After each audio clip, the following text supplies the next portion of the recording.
ओम शांति। 20 सितंबर से श्राद्ध पक्ष प्रारंभ हो चुके हैं और सभी अभी अपने शुभ भावनाओं के द्वारा अपने पूर्वजों को श्रद्धा प्रदान कर रहे हैं। आज हमारे सामने ज्योतिषाचार्य रेखा जी हैं, जो ज्योतिष मनीषी भी हैं। आपने राजस्थान से ये डिग्री ली है और 2013 से आप इस क्षेत्र में काम कर रहे हैं। तो आपसे हम पूछना चाहेंगे ये श्राद्ध के बारे में। तो पहला क्वेश्चन आपसे है रेखा जी, पहले तो आपका स्वागत है। नमस्कार। तो आपसे यही पूछना चाहेंगे कि वास्तव में श्राद्ध का क्या अर्थ होता है? जी बिल्कुल।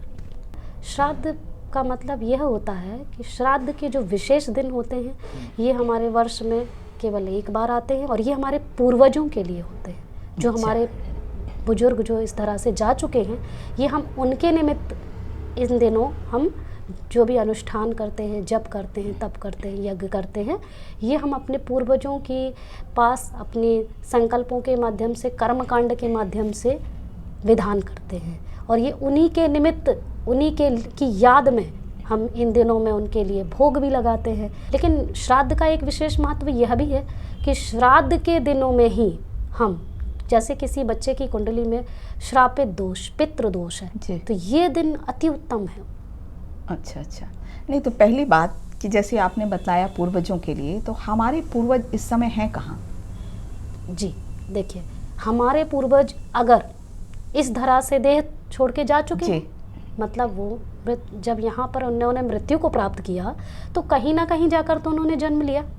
इसका मतलब कि जैसे गीता कहती है कि आत्मा अजर है, अमर है, अविनाशी है, तो हमारे पूर्वज अगले जन्म में किसी ना किसी शरीर में ही हैं। बिल्कुल, हो सकता है हमारे आसपास ही हों। जी। तो उनको ही हम इस तरह से शुभ भावना प्रदान कर रहे हैं जिससे वो अपने अगले जन्म में भी सुखी रहें। इसका तात्पर्य यही है कि वो आत्मा जो भी हमारे यहाँ से गई है उसकी एक शुभ यात्रा के लिए, उसकी एक शांति के लिए, खुशी के निमित्त हम अनुष्ठान रखते हैं और उसी समय हम ये कर्मकांड और बोला जाए तो भावना प्रधान संकल्पों के माध्यम से भी हम ये तो ज़रूर चाहेंगे कि जिनके द्वारा हम इस धरा में हैं तो हम उनकी मुक्ति के लिए भी कुछ करें, उनकी सुख शांति के लिए भी हम कोई ना मतलब उनका हमारे ऊपर एहसान है। जी, तो इसलिए हम उनको अगले जन्म की यात्रा भी अच्छी रहे। जी। लेकिन जो आप कर्मकांड कह रहे हैं, तो क्या ये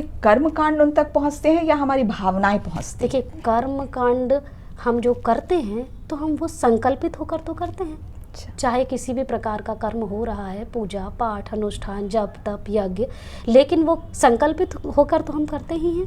तो ये भावनाएं, हमारे संकल्प, हम भगवान से प्रार्थना करते हैं कि जो हमारे पूर्वज हैं, जो हम उनके लिए हम ये संकल्प, हमारी भावनाएं वहाँ तक हम पहुँचा रहे हैं कि जहाँ भी वो आत्मा है वह सुखी हो, उसको शांति प्राप्त हो और उसकी एक जो, अगर उन्होंने कहीं अभी जन्म लेने वाले हैं तो वो एक शुभ यात्रा की ओर अग्रसर हो।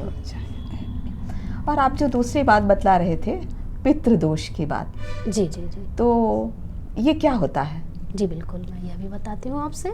हम किसी भी बच्चे की जब कुंडली देखते हैं जी, उस कुंडली में अध्ययन करने के दौरान हमें यह पता चलता है कि जैसे हम आपके सामने एक छोटा सा उदाहरण रखते हैं, राहु शनि की युति। अच्छा। जब भी कुंडली में राहु शनि की युति, वो चाहे बच्चा हो या बच्ची, किसी की भी कुंडली में होती है, तो ये पितृदोष लगता है और पितृदोष को हम श्रापित दोष भी कहते हैं। मतलब किसी भी चीज़ में जैसे दुआ और बदुआ कह सकते हैं, तो श्राप लग जाना कुंडली को। अच्छा। तो ये श्रापित दोष कहलाता है और पितृदोष कहलाता है। तो इसका अर्थ क्या है? जैसे आपने तो राहु और ये अपनी भाषा में बतलाया, वो तो ठीक है, हमारे लेकिन हम कैसे जाने कि पितृदोष है? हमें पता तो होना चाहिए ना। जिसकी भी कुंडली में पितृदोष और श्रापित दोष होगा, अच्छा, ये 101% हम कह सकते हैं कि उस घर में अकाल मृत्यु हुई। अकाल मृत्यु तो जैसे दुर्घटना हो सकती, किसी भी प्रकार की, सुसाइड भी हो सकता है, किसी की बोलते हैं अकाल मृत्यु होती है जी। ये इतनी आसानी से मुक्ति प्रदान नहीं होती है, इन्हें प्राप्त नहीं होती है और शांति नहीं प्राप्त होने की वजह से ये इसी धरा पर भटकती हैं। इसका मतलब कि वहाँ अशांति थी और वो आत्मा अशांत होकर गई है, अशांत और होकर उसको गई। शरीर नहीं मिला शरीर है। नहीं मिल पाया, नया शरीर नहीं मिल अच्छा, पाया। अच्छा। हम और आप यही चाहेंगे कि हमारा कर्म कांड हो, हमारा भावनात्मक जो भी है करने का तरीका, उसके द्वारा वो आत्मा एक शुभ यात्रा की ओर प्रवेश करे, मतलब उसको नया शरीर उसको मिले। एक नया शरीर मिले। क्यों वो इस धरा पर भटकती हुई हो? अच्छा, क्योंकि अच्छा। कहीं ना कहीं जब वो प्रेत योनि में आई, उसके पहले तो हमारा उससे कोई संबंध संपर्क था इस धरा में हमारा उनसे, तो हमारा भी तो उनके प्रति कोई दायित्व बनता है। मतलब उनको जल्दी शरीर मिले, उनको कहीं जल्दी शरीर तो प्राप्त हो। हम ये भावनाएं उनको भेजते हैं। जी बिल्कुल। आप कर्म कांड जी, के माध्यम कर्म से कांड जो के कह रहे माध्यम से जप तप यज्ञ हवन जो, और हम उनके निमित्त भोग लगाते हैं, उनके निमित्त हम कुछ अनुष्ठान रखते हैं। अच्छा अच्छा अच्छा। जी और क्या कारण है इसका पितृदोष का? एक तो आपने अकाल मृत्यु बताया, जी और जी दूसरा? हाँ, इसके हैं तो बहुत विस्तार है, लेकिन मैं आपको एक शॉर्ट में एक और अन्य कारण बताती हूँ कि पितृदोष का एक अन्य कारण यह भी है कि मान लीजिए आज हमने किसी अन्य व्यक्ति का धन हड़प लिया, अच्छा। अनैतिक तरीके से उस धन को हमने अच्छा, कमाया, तो अच्छा। उसका जो हम उपभोग कर रहे हैं, अच्छा। उसका भी दुष्परिणाम हमें देखने के लिए मिलता है। मान लीजिए हमारे पेरेंट्स ने जी जी जी जी गलत उससे कमाया है, जी बिल्कुल, तो उसमें हमारे में पितृदोष आ जाएगा। हमारे में नहीं तो हमारे पेरेंट्स के समय में हमारा जन्म तो हो चुका था, लेकिन हाँ। हमारे आने वाली पीढ़ी को उनको भी उसकी पितृदोष आ कर्म जाएगा। भोगना बिल्कुल क्योंकि भोगनी वो पड़ेगी। धन का उपभोग वो भी कर रही है। गलत तरीके से वो धन आया था, क्योंकि तो हमारा ज्योतिष विद्या भी ये आपको बताना चाहेगा गलत गलत है, अनैतिक अनैतिक है। अनैतिक चीज़ें आपकी कुंडली दर्शाती है कि आपने कोई ना कोई गलत तरीके को यूज़ किया है, और ये धन जो आप इस्तेमाल कर रहे हैं, तो उसकी कर्म भोगना तो आपको भोगनी ही पड़ेगी। तो उसका शुद्धिकरण करना चाहिए। शुद्धिकरण, तो कैसे कर सकते हैं उसका शुद्धिकरण हम अपने ज्योतिष के माध्यम से कर्म कांड, पूजा, जप तप यज्ञ हवन अनुष्ठान के माध्यम से करते हैं, और संकल्पित होकर कि हम उन आत्माओं से शांति और मुक्ति, और जो हमने गलत कर्म कांड हमारे यहाँ हुआ है या कोई अनैतिक धन आया है, उसकी हम परमात्मा से क्षमा प्रार्थना करते हैं। अच्छा। और कर्मकांड तो आपने कहा, लेकिन ये भावनाएं पहुंचती हैं कि कर्मकांड पहुंचता है? नहीं, कर्मकांड हम यहाँ से करते हैं। देखिए हाँ। ये तो बोलते हैं स्थूल रूप से हो रहा है, लेकिन यहाँ से हमारे संकल्प, हमारी संकल्प भावनाएं उन पहुंचते तक हैं। पहुँचती हैं। मतलब बार बार कहने का अर्थ यही है कि सूक्ष्म रीति से उन तक भावनाएं पहुंचती हैं, और जो अगले यात्रा पर हैं जी बिल्कुल, उनको भी शुद्ध कर्म करने की प्रेरणा आती प्रेरणा है। मिलती है। जो हम यहाँ से संकल्प भेजेंगे उस आत्मा तक पहुँचता ही है, क्योंकि उसमें पहुंचता है। भगवान हमारा सहयोगी है, माध्यम तो हमारा भी अच्छा भगवान अच्छा है। अच्छा। तो इस तरह से हम पितृदोष दूर करने के लिए, मुझे ऐसा लगता है जैसे भगवत गीता भी कहती है कि मन मना भव, मतलब कि मुझ परमात्मा को याद करो। जैसे आपने कहा कि हम करते तो परमात्मा के थ्रू ही हैं। जी बिल्कुल, तो भगवान की जैसे सहायता। हम इसमें राजयोग में भी बतलाते हैं, और गीता में भी स्पष्ट दिया है कि मुझे याद करो, मेरी शरण में आओ, तो मैं तुम्हारे सारे पाप कर्म विनाश कर दूंगा। जी जी तो एक ये भी बहुत सुंदर विधि हो सकती है कि हम परमात्मा को याद करें और अपने कर्मों को श्रेष्ठ करें। तो श्रेष्ठ कर्म करने से हमारा पितृदोष हो सकता है, वो निकल जाएगा। और मुझे ऐसा लगता है सिर्फ 15 दिन करने से क्या होगा, क्यों ना हम लंबा समय करें, तब तो फ़ायदा होगा। क्योंकि कुछ दिन हमने कर लिया, फिर वही का वही हो गया। तो ऐसा हो सकता है? जी देखिए, बिल्कुल हो सकता है, लेकिन जो हमारे शास्त्रों में वर्णित है, तो हम हर समय तो पितरों को समय नहीं दे रहे हैं, हर दिन तो हम पितरों के लिए नहीं दे रहे हैं। तो ये जो समय है, खास समय, हाँ, ये खास समय जो है, मतलब क्योंकि सब एक साथ कर रहे हैं। जी बिल्कुल बिल्कुल, तो कलेक्टिव कॉन्शियसनेस चेंज होती जी है। बिल्कुल हाँ। बिल्कुल। लेकिन आपका उद्देश्य भी वही है और हमारा उद्देश्य भी वही है, चाहे वो भावनात्मक हो, चाहे वो कर्म प्रधान हो। संकल्प दोनों का वही है, सोच दोनों की वही है, उद्देश्य वही है कि शुभ भावनाओं हाँ, तक जाएं। हम चाहते और हैं जो आत्मा अगली यात्रा पर भी है, उसको भी श्रेष्ठ कर्म श्रेष्ठ। करने के संकल्प आए, जी जी और हम भी श्रेष्ठ कर्म करें, और परमात्मा को याद करके हम अपने जो भी हमने उपभोग किया है, वो जाने अनजाने में, वो भी हमारे सारे पाप कर्म विनाश जी हो बिल्कुल। जाएं। ज्योतिष यही बता रहा है कि आपके कर्म श्रेष्ठ होने चाहिए, कर्म श्रेष्ठ क्योंकि आप होने। कर्म श्रेष्ठ नहीं करेंगे तो जो प्रेत योनि में, वो प्रेत योनि में भटकता रहेगा।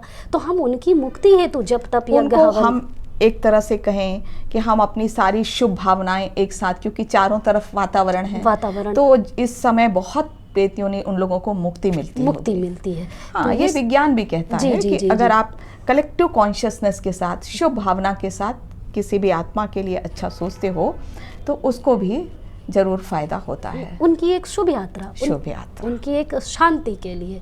तो अगर हम अपने पूर्वजों ने तो हमारे लिए काफ़ी कुछ किया, आज हम उन्हीं की बदौलत यहाँ पर हैं। हाँ। है तो हमारा क्या दायित्व बनता है? जो आत्माएं हमें इस धरा पे हमारे लिए कुछ करके गई हैं, तो हमें उनके लिए क्या करना है? हमारा मेन दायित्व यही है कि हम उनकी मुक्ति के लिए, उनके आगे एक अच्छी यात्रा, और अगर उन्होंने कुछ गलत किया भी है तो भी उनका शुद्धिकरण हो जाए। जब हमारे पूर्वज जो है हमारे लिए इतना करके गए, तो हमारा तो ये मेन दायित्व है ही कि हम उनकी मानसिक शुद्धिकरण, उनके कर्मों का और संस्कारों का, जो भी हमने आज कर्म भोगना भोगी है, आगे जर्नी में उनके लिए सब शुभ हो। तो कई लोग जैसे कहते हैं कि पितृदोष मतलब होता है कि नाराज हो गए आपके पितृ या पेरेंट्स जो चले गए वो नाराज हैं, तो इसका मतलब यह नहीं है। नहीं, देखिए, जब एक माँ है वो अपने या एक पिताजी हैं, वो अपने बच्चे के सामने होते हैं जीवित, हाँ। तब भी वो बच्चा कितनी भी गलती करे उसको श्राप या बिल्कुल सही बात, अभिशापित नहीं कर सकते हैं। तो फिर वो इस धरा से जब जाते हैं तो वो कैसे अभी हम किस याचना से उनका वंदन कर रहे हैं, अभिवादन कर रहे हैं, एक शुभ भावना से, तो वो हमें श्राप दे के कैसे जा सकते हैं? तो माँ बाप तो माँ पिता ही होते हैं, चाहे वो जीवित हों या फिर वो इस देह से त्याग के और परलोक गमन कर चुके हो। तो आज हमने जाना कि आत्मा अजर अमर अविनाशी है और हमारे पूर्वज किसी न किसी रूप में वो दूसरे शरीर में हैं। तो हम अपनी शुभ भावनाएं कर्मकांड के माध्यम से, जो आज सारे तरफ माहौल है, इसका अर्थ यही है कि हम अपनी कलेक्टिव कॉन्शियसनेस के द्वारा हम सभी को शुभ भावनाएं भेजते हैं। और दूसरी बात हमने ये जानी कि जो पितृदोष का अर्थ यह नहीं होता कि हमारे जो पूर्वज गए हैं वो नाराज हैं, लेकिन इसका अर्थ ये है कि जो भी कुछ अगर अकाले मृत्यु में गए हैं या फिर उनका जो धन है वो अनैतिक है, वो हमने यूज़ किया हुआ है, तो उसका शुद्धिकरण, तो हम सब एक साथ मिलकर, जो अभी 16 दिन विशेष हैं, जो भी हमारे पूर्वज जो अभी अकाले मृत्यु हैं, उनको हम सब मिलकर शुभ भावनाएं, शुभ कामनाएं भेजेंगे। तो राजयोग भी एक माध्यम है, क्योंकि राजयोग के द्वारा हम परमात्मा को याद करके अपने पाप कर्म विनाश करते हैं, जिससे पितृदोष से मुक्ति पाई जा सकती है। और इस राजयोग के माध्यम से भी हम अपने पूर्वजों को, या कहने को जो अभी चाहे वो बच्चे के रूप में हैं या किसी भी रूप में हैं, हम उनको शुभ भावना, शुभकामना प्रदान कर सकते हैं। अच्छा, ओम शांति।